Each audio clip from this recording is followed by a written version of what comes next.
It's a long protocol list, and Ojo then threatened láti rọ̀. Going through the long list.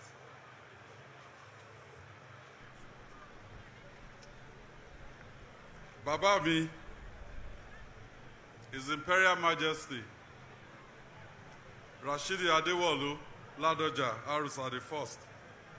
And kí n kó lákòótán, mo kí gbogbo ẹ̀yin tẹ́ wá láti federal, all the federal mites tí wọ́n wà níbí, mo kí yín.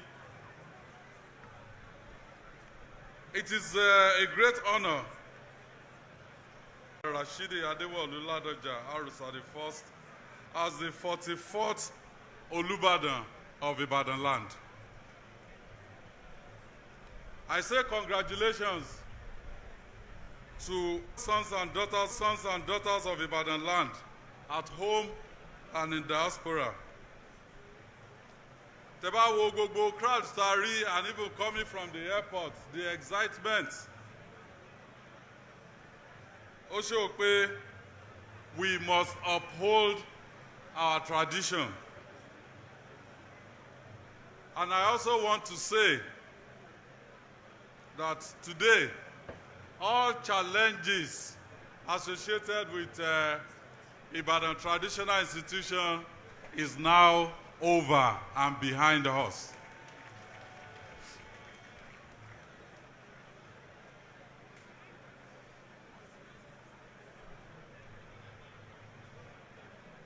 And what it means is the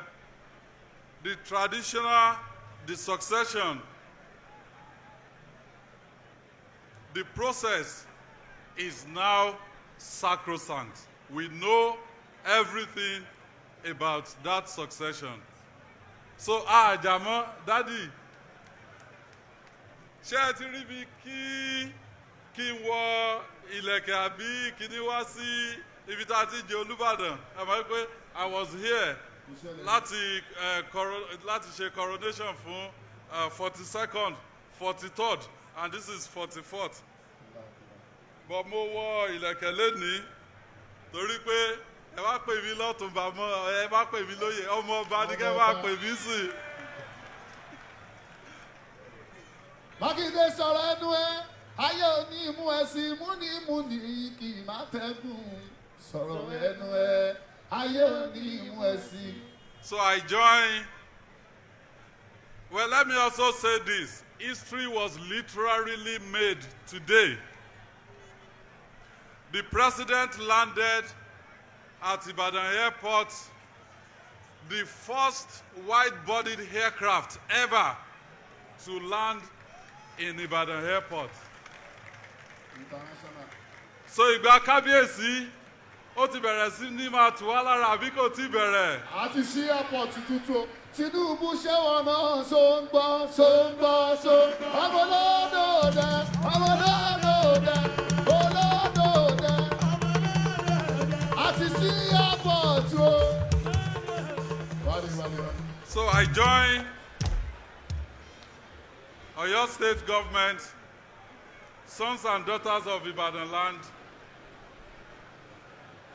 láti kí kábíyèsí tuntun. Ìgbà yẹn á tù wá lára o.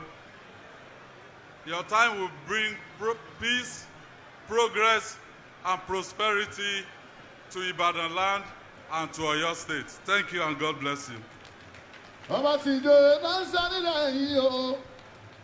Wọ́n ní kí àkọ́bí Tinubu.